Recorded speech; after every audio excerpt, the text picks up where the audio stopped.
नमस्ते दोस्तों, जय जगन्नाथ। स्वागत है आपका इस चैनल पर। लास्ट वीडियो में हमने सिलॉक्स में ऑल एंड सम पर बेस्ड कुछ क्वेश्चन सॉल्व किए थे। आज हम सीखने वाले हैं आइदर और के कुछ क्वेश्चंस। तो शुरुआत करते हैं आज के पहले क्वेश्चन से। तो सबसे पहले यहाँ पर देख सकते हैं आप लोग, क्वेश्चन दिया हुआ है some computer are machine, all machine are board and all board are chalk. तो शुरुआत करते हैं इसमें। तो सबसे पहले हम लोग वेन डायग्राम बना लेते हैं इसका। Some computer are machine, some machine are board, some machine are board and all board are chalk। ठीक है, ये हमने इसका वेन डायग्राम बना लिया है। कंक्लूजन में आते हैं some chalk are computer, some chalk are computer. तो ये कंप्यूटर है, ये चॉक है, हमें डायरेक्ट रिलेशन नहीं पता है। और no chalk is computer, no chalk is computer. Actually हमें दोनों के बारे में नहीं पता। तो आइदर और सबसे पहला ये आता है हमारे। सबसे पहले हमें ये समझना चाहिए कि आइदर और कब लगेगा। जैसे आप सबसे पहले जब आप न्यूमेरिकल सॉल्व करोगे तो आपको क्वेश्चन दिया होगा कि only one follow, only two follow, both conclusion one and two follow, neither one और नाइदर टू फॉलो, ऐसे कंक्लूजन रहते हैं। उनमें से कुछ एक कंक्लूजन रहता है कि आइदर वन और टू फॉलोस। तो आइदर का केसेस हम कैसे पहचानेंगे कि ये जो न्यूमेरिकल है ये आइदर और वाला है। तो आइदर और को जानने के लिए हमें 3 ट्रिक्स चाहिए। ठीक है, तो सबसे पहली ट्रिक है both conclusion should not be true. ठीक है, इसको ध्यान में रखना कि जो भी कंक्लूजन दिया होगा वो ट्रू नहीं होना चाहिए। दूसरा ट्रिक है सबसे इम्पोर्टेंट, कंक्लूजन में सब्जेक्ट और प्रेडिकेट दोनों सेम होने चाहिए। Subject and predicate should be same. ठीक है, सब्जेक्ट एंड प्रेडिकेट कैसे होने चाहिए? सेम होने चाहिए।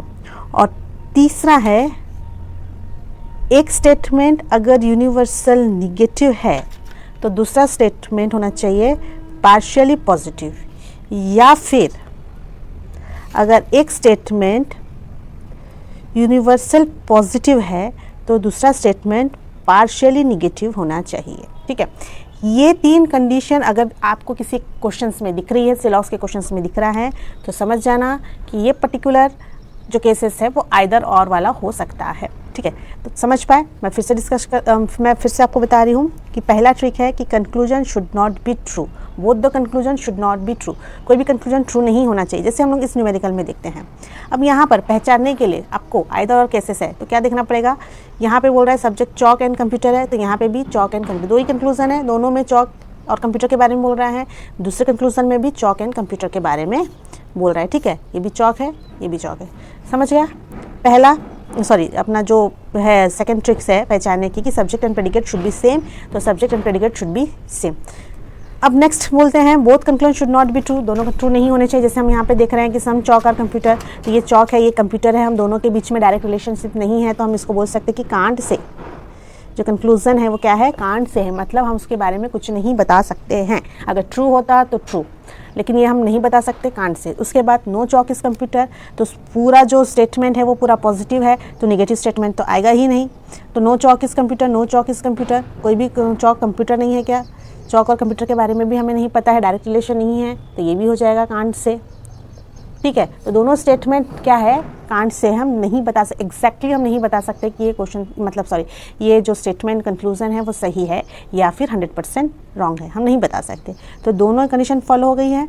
तीसरी इंपॉर्टेंट है कि अगर एक स्टेटमेंट यूनिवर्सल नेगेटिव है तो दूसरा कंक्लूजन भी होना चाहिए पार्शियली पॉजिटिव। मतलब अगर एक कंक्लूजन आपको यूनिवर्सल नेगेटिव दे रहा है तो दूसरा कंक्लूजन भी होना चाहिए पार्शियली पॉजिटिव। अब यूनिवर्सल नेगेटिव और पार्शियली पॉजिटिव क्या होता है? अब यहाँ पे देखो, नो चॉक इज़ कंप्यूटर, ये वाला स्टेटमेंट देखो, नो कोई भी चॉक कंप्यूटर नहीं है, कोई भी चॉक कंप्यूटर नहीं है, मतलब ये किसके बारे में ये क्या बता रहा है? एक नेगेटिव स्टेटमेंट है। कैसा? कंप्लीटली नेगेटिव स्टेटमेंट है, मतलब ये क्या है? यूनिवर्सल नेगेटिव है। उसके बाद सम चौक आर कंप्यूटर, कुछ चौक कंप्यूटर है, मतलब ये कैसा है, पॉजिटिव स्टेटमेंट है, मतलब कैसा है, कुछ चौक है, पूरे चौक की बात नहीं कर रहा है, ये किसकी बात कर रहा है, कुछ ही चौक की बात कर रहा है, इसका मतलब ये क्या है, पार्शियली पॉजिटिव है। तो ये हो गया पार्शियली पॉजिटिव, ये हो गया यूनिवर्सल नेगेटिव, तो तीनों स्टेटमेंट सेटिस्फाइड है। इसका मतलब यहाँ पर आएगा आइदर 1 और 2 फॉलोस, मतलब जो कंक्लूजन होगा वो क्या होगा, आइदर 1 और 2 फॉलोस। तो आंसर रहेगा, यहाँ पर मैं आंसर लिख रही हूँ, आइदर 1 और 2 फॉलो, ठीक है, बोथ 1 एंड 2 फॉलो नहीं है, यहाँ पर वर्ड आना चाहिए आइदर 1 एंड 2 फॉलो। समझ में आया कि नहीं आया, ठीक है। अगर नहीं समझ में आ रहा है तो आप मुझे कमेंट करके बताना कि आपको नहीं समझ में आया। मैं और एक बार फिर से रिपीट कर रही हूँ, आइदर और केसेस को जानने के लिए तो सबसे पहले हमें ये देखना होगा कि जो कंक्लूजन है उसमें सब्जेक्ट और प्रेडिकेट सेम है या नहीं। अगर सेम है तो फिर आप दूसरी कंडीशन चेक करोगे, कौन सी, कि क्या वो दोनों स्टेटमेंट सही है या गलत है। और तीसरा आएगा, ये इसको आप स्किप भी कर सकते हो या फिर आप डायरेक्टली इसको देख सकते हो कि एक स्टेटमेंट यूनिवर्सल पॉजिटिव होना चाहिए, दूसरा अगर एक यूनिवर्सल पॉजिटिव है तो दूसरा स्टेटमेंट पार्शियली निगेटिव होगा, एक फुल्ली पॉजिटिव होगा तो दूसरा पार्शियली निगेटिव होगा, ठीक है।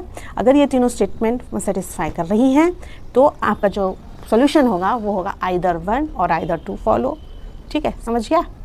तो नेक्स्ट हम चलते हैं, अब हम चलते हैं दूसरे न्यूमेरिकल पर। तो नेक्स्ट न्यूमेरिकल हमको दिख रहा है, some days are night, some night are month और सम मंथ आर ईयर्स। तो सबसे पहले हम बना लेते हैं इसका Venn diagram. Some days are night, some night are month and some month are years, ठीक है। हमने न्यूमेरिकल बना लिया है, वेन डायग्राम हमने बना लिया है इसका। अब सबसे पहले कंक्लूजन को ध्यान से पढ़ना। सम ईयर्स आर नाइट है, सम मंथ्स आर डे है, नो ईयर्स आर नाइट है। तो यहाँ पे सबसे पहले मुझे क्लिक हो जाना चाहिए कि पहला स्टेटमेंट और थर्ड स्टेटमेंट में सब्जेक्ट और प्रेडिकेट दोनों सेम है। समझ पा रहे हो, सब्जेक्ट और प्रेडिकेट। यहाँ पर भी ईयर्स एंड नाइट दिख रहा है, तीसरे में भी ईयर्स एंड नाइट दिख रहा है। तो ठीक है, तो आइदर और को केस जानने के लिए, आइदर और केस जानने के लिए तो सबसे पहला क्या होना चाहिए, subject and predicate should be same. तो पहला रूल फॉलो हो गया।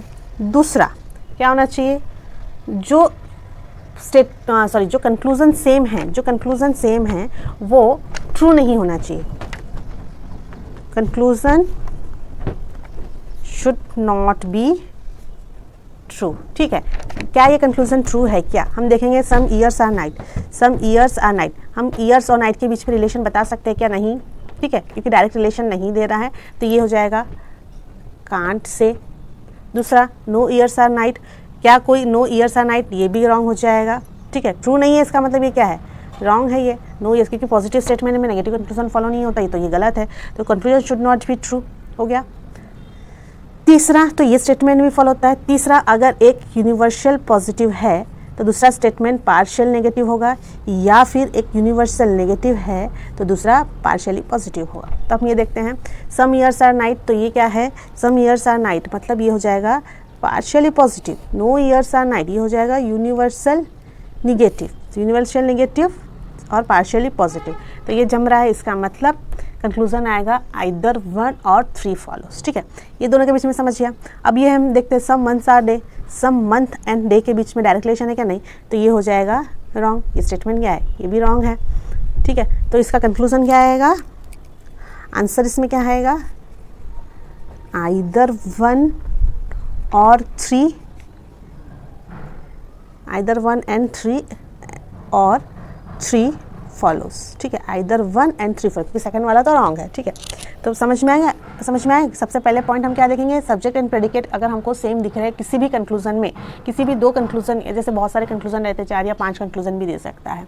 अगर कोई भी 2 कंक्लूजन में सब्जेक्ट और प्रेडिकेट सेम है, उसके बाद सेम होना चाहिए। दूसरा, कि वो 2 जो कंक्लूजन है जिसमें सब्जेक्ट और प्रेडिकेट सेम है वो दोनों ट्रू नहीं होना चाहिए, या तो कांट से या फिर वो रॉन्ग होने चाहिए, ठीक है। और तीसरा होना चाहिए कि वो जो दोनों स्टेटमेंट है जिसमें सब्जेक्ट और प्रेडिकेट सेम है उसमें से एक कंक्लूजन पार्शियली पॉजिटिव होगा तो दूसरा यूनिवर्सल नेगेटिव होगा, या फिर अगर एक यूनिवर्सल पॉजिटिव होगा तो दूसरा पार्शियली निगेटिव होगा। तो जहाँ पे ये तीनों चीज़ें वेरीफाई हो जाती है, जहाँ पे ये तीनों चीज़ें फुलफिल हो जाती हैं, तो वो केसेस बनेगा तुम्हारा आइदर और केसेस, ठीक है। तो ध्यान में रखना ये चीज़। चलो अब हम आते हैं नेक्स्ट न्यूमेरिकल पर। चलिए अब तीसरा न्यूमेरिकल हम लोग देखते हैं क्या बोल रहा है। वेन डायग्राम बना लेते हैं। Some box are wall, no wall are road, no wall are road, all road are river. ठीक है, तो सबसे पहला कंक्लूजन बोल रहा है सम रिवर आर वॉल। सबसे पहले कंक्लूजन को सबसे पहले हम लोग देखते हैं। Some river are wall, some road are box, no wall are river. तो पहले और तीसरे में हमें दिख रहा है सब्जेक्ट और प्रेडिकेट सेम है। ठीक है, दूसरा कि सम रिवर आर वॉल ये है partially positive, no river are wall ये है यूनिवर्सल नेगेटिव। तो ये तुम्हारा आइदर और का केसेस यहाँ पे पक्का बन रहा है। और तीसरा पॉइंट है कि दोनों कंक्लूजन ट्रू नहीं होने चाहिए। ठीक है, तो सबसे पहले वही देख लेते हैं कि ये कंक्लूजन ट्रू भी है या फॉल है।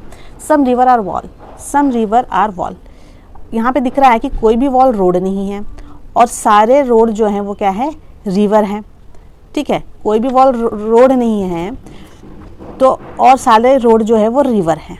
तो सम रिवर आर वॉल, कुछ रिवर वॉल हो सकता, सॉरी पॉसिबिलिटी तो नहीं बोल रहा है, सम रिवर आर वॉल बोल रहा है। तो हम यहाँ पर बोल सकते हैं कि कांट से नहीं होगा, कांट से, क्योंकि कुछ जो रोड है, कुछ रोड जो रिवर के अंदर है वो वॉल तो है ही नहीं, इतना तो हमें पता है।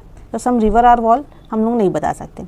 उसके बाद no wall are river, no wall are river, क्या कोई भी वॉल रिवर नहीं है? तो नो वॉल आर रिवर इसके बारे में भी हम नहीं बोल सकते हैं, तो कांट से है। तो और दूसरा स्टेटमेंट है some road are box, some road are box, तो ये भी नहीं बता सकते हैं। ठीक है, तो ऑप्शन में आएगा आइदर 1 और 3 फॉलोस। ठीक है, तो चलिए नेक्स्ट न्यूमेरिकल देखते हैं। इसका वेन डायग्राम बना लेते हैं। Some desk are chair, some chair are door and some door are wall. ठीक है, वेन डायग्राम बन गया। अब यहाँ पे कंक्लूजन देखते हैं। Some wall are chair, no chair is wall. तो यहीं से समझ में आ रहा है कि इसका जो सब्जेक्ट और प्रेडिकेट है दोनों कंक्लूजन के स्टेटमेंट में दोनों सेम है। दूसरा, ये जो है पहला वाला जो कंक्लूजन दिख रहा है ये है आपका पार्शियली पॉजिटिव और ये है यूनिवर्सल नेगेटिव। तो यहाँ पर आपका आइदर और का केसेस बन जाता है, एक पार्शियली पॉजिटिव, एक यूनिवर्सल नेगेटिव। तीसरा है कि दोनों स्टेटमेंट कंक्लूजन के वो रॉन्ग होने चाहिए। जैसे यहाँ पर दो स्टेटमेंट रॉन्ग होने चाहिए। Some walls are chair, some walls are chair, हम इसके बारे में नहीं बता सकते, तो ये हो जाएगा can't say. No chair is wall, ये भी हम नहीं बोल सकते, तो ये भी हो जाएगा कांट से। मतलब ये 100% ट्रू नहीं है। इसका मतलब यहाँ पे तीनों कंडीशन फॉलो हो गई है आइदर और की, तो आंसर आएगा आइदर 1 और 2 फॉलोस। ठीक है दोस्तों, अगर आपको ये कंटेंट, आज का कंटेंट अच्छा लगा है तो मेरे चैनल को प्लीज़ लाइक करिए, सब्सक्राइब करिए, शेयर करिए और मिलते हैं हम अगले वीडियो में। तब तक के लिए जय जगन्नाथ।